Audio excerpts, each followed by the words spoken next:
DiJonai Carrington is looking around the room like, oh my God, I've never been in this much fire.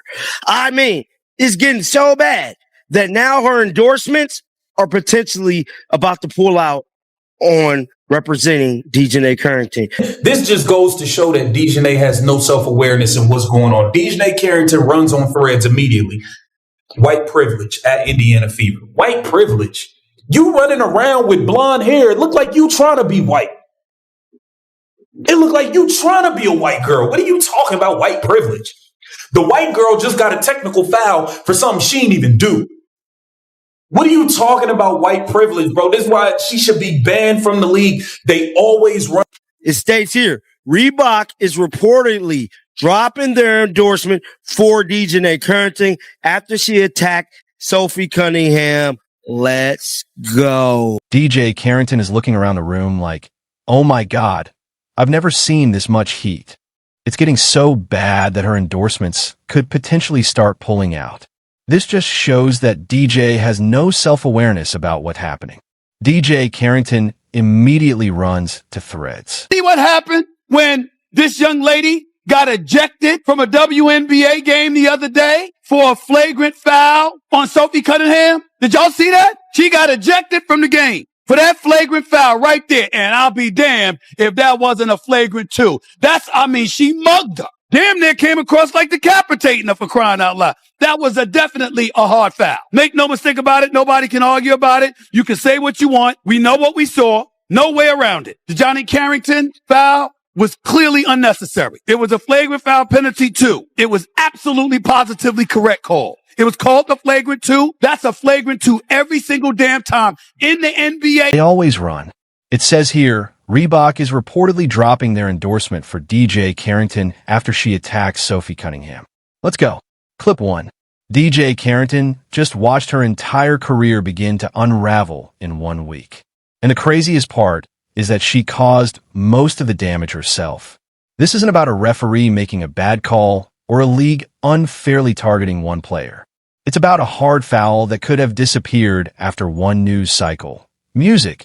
But somehow became a full-blown reputation crisis because of the choices Carrington made afterward. Privilege! White privilege from the locker room of a game that she was playing in. Get this. She fouls Sophie Cunningham hard. Sophie Cunningham, obviously a white person, fouls her hard. Flagrant two, gets ejected, goes to the locker room and tweets out white privilege in the middle of the game. Now here's the kicker to me. A flagrant two has to be contact that can lead to an injury that looks excessive. DiJonai, it was about as excessive as possible. If there was any evidence of there being white privilege, this was... Did y'all see what happened when this young lady got ejected from a WNBA game the other day for a flagrant foul on Sophie Cunningham? Did y'all see that? I would actually say that this is black privilege, to be totally honest with you, because her posting this white racist comment right after assaulting Sophie Cunningham on the court is actually black privilege because she knows the WNBA won't do a single thing of significance about it. And imagine if the roles were reversed. If Sophie made a comment similar to this, then she'd likely never play again. And actually, we just saw this from Coach Sandy Brondello. She got disciplined for making, I believe, a pretty innocent, maybe, offhand comment about talking about Angel Reese and saying that she's a protected species. She was suspended and disciplined. And I think if that's the standard, then she got ejected for that flagrant foul right there. I'll be damned if that wasn't a flagrant too. I mean, she mugged her. Damn near came across like decapitating her, for crying out loud. That was definitely a hard foul. Sort of bizarre PR strategy to attract eyeballs, or is the WNBA fundamentally broken? No. That's you because you're a good person trying to find some kind of rational reason for doing this other than what it is. It's pure and simple racism and hate. They're mad that the best player in the league is a heterosexual white woman. Let's just be honest. She's not one of the confidants in their creed. And so therefore it's been a concentrated effort to go after her. Even her head coach doesn't stand by. So, and I think it's hilarious, and at the same time, they don't know what a woman is. And I'm very proud of Freedom and the other gentlemen for finding out who they are. And I wish them the best. And hopefully the league will, since it's an all tolerant league and their head coaches wear shirts about trans women count. Well, here's two. And I hope they give them their opportunity and the young lady in France as well. So I think it's a league that has got away with being racist and disgusting to people. And now they're Americans are smart to it. So hopefully they get some of their own. But I just don't. No mistake about it. Nobody can argue with it. You can say what you want, but we know what we saw. The DiJonai Carrington foul was clearly unnecessary. It was a flagrant foul penalty, too. It was absolutely the correct call. It was called a flagrant 2. That's a flagrant 2 every single time in the NBA and the WNBA. If we are paying attention to what DiJonai Carrington did to Sophie Cunningham, it was not a race-based decision. And to call that a white privilege-based foul is to completely undermine the term of white privilege and to also completely ignore the rules in basketball. You hit her in the head, you drew blood, you didn't connect with the ball at all whatsoever. So to me, it was just very ignorant and to some degree asinine by DiJonai Carrington to suggest that that call was based on white privilege. Have we seen examples of white players make that same foul and get away with it? Yes. Have we seen examples of black players make that same foul and get away with it? Yes. There was no white privilege involved in that specific call. DiJonai, you hit her in the head and you drew blood. Late in the first quarter of a nationally televised game between the Chicago Sky and Indiana Fever, Sophie Cunningham took off on a fast break for what should have been an easy layup. Instead, DiJonai Carrington came from behind and caught her across the head and neck, sending Cunningham crashing to the floor. Officials reviewed it and upgraded the call to a flagrant foul penalty 2, the kind reserved for contact the league considers unnecessary and music excessive. Carrington was ejected immediately, and the broadcast cameras caught music, her walking off with a face that suggested she already knew this would follow her for the rest of the season counts. And the fact that she let her hate and her ego cost the game for her entire team is so toxic. It goes to show that she has very little respect for her teammates because they all work their absolute asses off. They've all got something to prove. They know that, they started the season with all this hype. They didn't kick it off very strong. And so they have all been working their asses off, coming together, playing patiently. When I say patiently, they've been playing patiently, learning how to actually run the court together. There's a lot of new pieces. There's been some injuries. There's been people returning from injury. There's been a lot of changes. The fact that they were just on the rise, and as a Fever fan, I can say they were actually schooling us in the first quarter. They came back when we were up 8 points. DiJonai herself was balling out, and she just cost the game for her team. DiJonai Carrington tweeted out white privilege. White privilege from the locker room during a game she was playing in. Got this. She fouled Sophie Cunningham hard. Sophie Cunningham, obviously a white person, gets fouled hard. Flagrant 2, gets ejected, goes to the locker room, and tweets white privilege in the middle of a game. Now, here's the kicker to me. White privilege after getting tossed from the game, but says it wasn't about the foul. Can you explain this?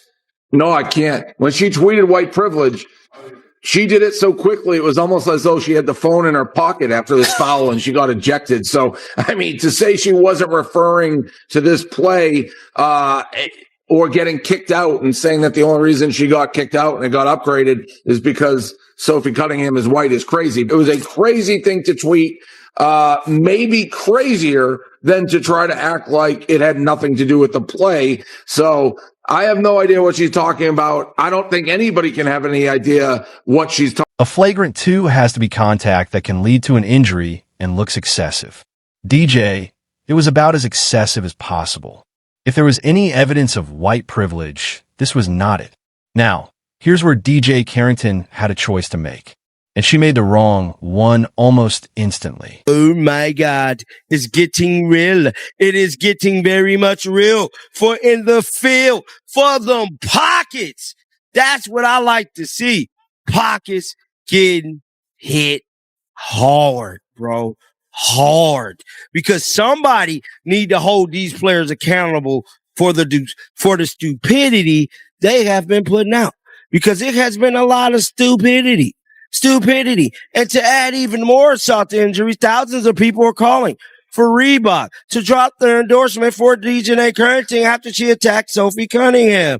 Now, this was from earlier this morning. Minutes after being escorted off the court, before she'd even reached the locker room, she posted white privilege on social media and tagged the Fever directly. No context, no explanation, just two loaded words thrown into a national controversy that already had Cunningham's name attached to it from an unrelated story about transgender athletes in women's sports. Do some foolishness. They got to be held accountable just like any other damn race. And I'm telling you right now, she need to be held accountable. So Reebok, stick it to her. Stick it to her. Because what she did was ruined a brand deal like no other. She ain't even all that on the basketball court anyways. Common sense would have told you not to clothesline Sophie Cunningham from hell. Because you want to know why? The backlash you're going to get from that decision will affect your pockets. And I'm so happy that these brands are now seeing what we've been seeing. A whole lot of BS going on from these players. And I'm telling you right now, more players need to lose brand deals when they do stupidity, especially. Carrington then followed it up by posting the date of the next Guy Fever matchup with a smiley face emoji, which read to a lot of people less like an accident and more like someone intentionally poking the bear. I would actually say that this. After getting thrown out of the game for her ridiculous foul on Sophie Cunningham, went to social media and claimed white privilege. Do that, Emmanuel Acho basically pushed back and said, you can't call everything white privilege. It undercuts the idea so many have talked about. And then DiJonai went to X and responded to Emmanuel Acho. He said, I never once claimed that the assessment of the foul was white privilege. That was your assumption. Try exercising your critical thinking skills. No, you studied psych. Furthermore, I'm the last thing from ignorant or asinine when it comes to speaking on white privilege. Do your research on that one. Actually went to school, one of the top universities, might I add, to educate myself on this exact subject. I would never use that term as a rhetorical weapon, knowing the historical and social weight it holds without having the proper evidence to substantiate it. So, in your face, Annual. What I want to know is, then why were you posting white privilege in the locker room immediately after being ejected? What were you randomly sitting in the locker room, having just been ejected, thinking about when you posted white privilege? And by the way, tagged the is black privilege, to be totally honest with you, because her posting this white racist comment right after assaulting Sophie Cunningham on the court is actually black privilege, because she knows the WNBA won't do anything significant about it. And imagine if the roles were reversed. If Sophie made a similar comment, she'd likely never play again. And actually, we just saw this from Coach Sandy Bondello. She got disciplined for making, I believe, a pretty innocent, maybe offhand comment about Angel Reese and saying that she's a protected species. She was suspended and disciplined. And I think if that's the standard, then DJ should be too. Jail immediately. You would have jail. to believe it's going to be no pass, go straight to jail. This is assault, right? This is assault. Now let me tell you something. This is assault. She needs to go to jail. Premeditated. Go to jail. Go to jail. She needs to be arrested. Go to jail. I want her in jail. I want her in jail. She should never touch her. Nah, can't do it. All right, we already know the WNBA is in a position right now. You need to make an example of that Don Imus. That Don Imus needs to be made an example of. That Don Imus needs to be made an example of. She needs to go to jail for assaulting Miss Cunningham. Think about the optics of that sequence for a second. A player gets ejected for a flagrant foul, and instead of taking a breath, she immediately reaches for one of the most loaded phrases in the modern cultural conversation and fires it off with zero explanation. Whatever she meant by it. And she'd go on to give 3 different answers in the days that followed. The first impression it left on millions of people was that she was suggesting the officiating crew punished her because of race.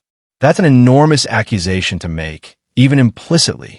And once it's out there, you can't fully take it back, no matter how you explain it afterward. Completely wrong and unethical, and instead of taking responsibility, pulls out the race card and acts like a victim. Yeah, that's what we just witnessed here. The sheer lack of accountability on DiJonai's end, that was so intentional. Look at DiJonai staring at Sophie's head the whole time, and look at her reaction after. That's anger. A normal reaction would be to ask if Sophie was okay or immediately apologize. But instead, she shoves her. The audacity to go and cry wolf and pull out the fake victim card and scream white privilege, all the while making Sophie Cunningham bleed as a result to her actions. People are tired of everything being blamed on race. I wouldn't be surprised if DiJonai did this in response to Sophie Cunningham coming out vocally in response to protecting women in women's sports. This was not white privilege. Under DiJonai's definition of white privilege, here's some more white privilege. Getting ejected from the game was called consequences to actions, and DiJonai should be— I'm just wondering, is this some sort of bizarre PR strategy to attract eyeballs?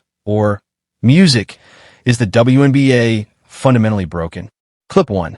That post didn't stay contained.